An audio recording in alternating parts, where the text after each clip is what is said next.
पंकज दीपक के ठेले पर जाकर एक खमीरी रोटी और चिकन पैक करके ले आता है। चल उस पेड़ के नीचे बैठकर खमरी रोटी का मजा लेते हैं। दोनों पेड़ के नीचे बैठ गए। जैसे ही पत्तल खोली, खुशबू चारों तरफ फैल गई।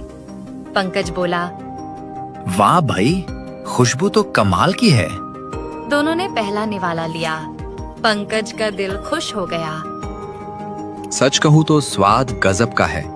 इसी वजह से सारा गांव उसके ठेले पर जा रहा है। हाँ भाई, पर मैं ऐसा क्या नया करूं कि लोग फिर से मेरे ठेले पर आएं? अरे पहले ये खत्म कर लेते हैं वरना ठंडा हो जाएगा। क्या अलग करना है बाद में सोचेंगे। दोनों ने चिकन खत्म कर दिया, लेकिन एक खमीरी रोटी बच गई। मनोज बोला, अरे एक रोटी तो बच गई, इसे किसके साथ खाए? पंकज ने पास रखी लहसुन की टोकरी से एक लहसुन उठाया। चल इसे लहसुन के साथ खाकर देखते हैं। जैसे ही उसने लहसुन के साथ रोटी का निवाला लिया, उसकी आंखें चमक उठी। अरे भाई मनोज, लगता है तेरे तरक्की का रास्ता मिल गया। कैसे? लहसुन को खमीरी रोटी के साथ खाकर देखो पहले। मनोज ने वैसा ही किया। एक टुकड़ा रोटी और थोड़ा लहसुन। जैसे ही उसने खाया, वह चौंक गया। अरे वाह, लहसुन से तो अलग ही स्वाद आ गया। बस अब तू खमीरी रोटी पर लहसुन लगाकर तंदूर में पकाया कर, स्वाद दोगुना हो जाएगा। और मैं चिकन करी में थोड़ा बटर भी डाल दूंगा, तब तो स्वाद और भी बढ़ जाएगा। तो फिर तैयार हो गई नई डिश, गार्लिक खमीरी रोटी और बटर चिकन। अब होगा हमारा असली कमबैक। पूरा गांव देखेगा असली स्वाद क्या होता है। अगले दिन सुबह सुबह मनोज और संजय पूरे जोश के साथ काम पर लग गए। संजय अपने खेत से ताजा लहसुन की टोकरी भरकर लाया, जबकि मनोज घर पर खुशबूदार बटर चिकन तैयार करने में जुट गया। भाई आज ऐसा स्वाद बनाते हैं कि पूरा गांव याद रखे। हाँ, आज या तो जीतेंगे या फिर हमेशा के लिए हार मान लेंगे। दोनों ने मिलकर गार्लिक खमीरी रोटी और बटर चिकन तैयार किया और ठेला उसी पुरानी जगह पर लगा दिया।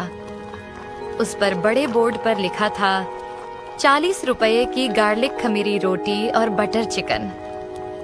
मनोज ठेले के सामने खड़ा होकर जोर से बोला, आओ आओ गांव वालों, सिर्फ 40 रुपए में गार्लिक खमीरी रोटी और बटर चिकन खाओ।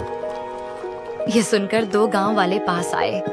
एक ने शक भरी नजर से पूछा, भाई ये कैसी खमीरी रोटी है और वो भी सिर्फ 40 रुपए में? भाई ताजा लहसुन से बनी खमीरी रोटी है और साथ में बटर चिकन। एक बार खाकर देखो, मजा आ जाएगा। ऐसी रोटी तो हमने पहली बार देखी है, पता नहीं कैसी लगेगी। अरे भाई मैंने अभी चखी है, कसम से स्वाद लाजवाब है। एक बार खाकर तो देखो। उन्हें लगा संजय भी कोई ग्राहक ही है। ठीक है भाई, तुम इतना कह रहे हो तो एक प्लेट लगा दो। मनोज ने तुरंत 2 प्लेट परोस दी। एक ने खुशबू लेते हुए कहा, वाह, खुशबू तो कमाल की है, अब स्वाद देखते हैं। जैसे ही दोनों ने पहला निवाला लिया, उनकी आंखें चमक उठी। अरे वाह, सच कह रहे थे तुम, ये खमीरी रोटी तो सबसे अलग है।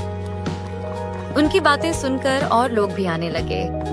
धीरे धीरे भीड़ बढ़ती गई, यहाँ तक कि दिलीप के ठेले से भी ग्राहक लौटकर मनोज के पास आने लगे। कुछ ही दिनों में मनोज की गार्लिक खमीरी रोटी इतनी मशहूर हो गई कि शहर से लोग खास उसके ठेले पर आने लगे। अब संजय भी ठेला संभालने में हाथ बटाने लगा। दोनों ने ईमानदारी और मेहनत से अपने नाम को पूरे गांव में मशहूर कर दिया। एक शाम मनोज ने मुस्कुराकर कहा, देखा संजय, सही रास्ता कभी हारने नहीं देता। हाँ भाई, मिलावट नहीं, मेहनत ही असली स्वाद देती है।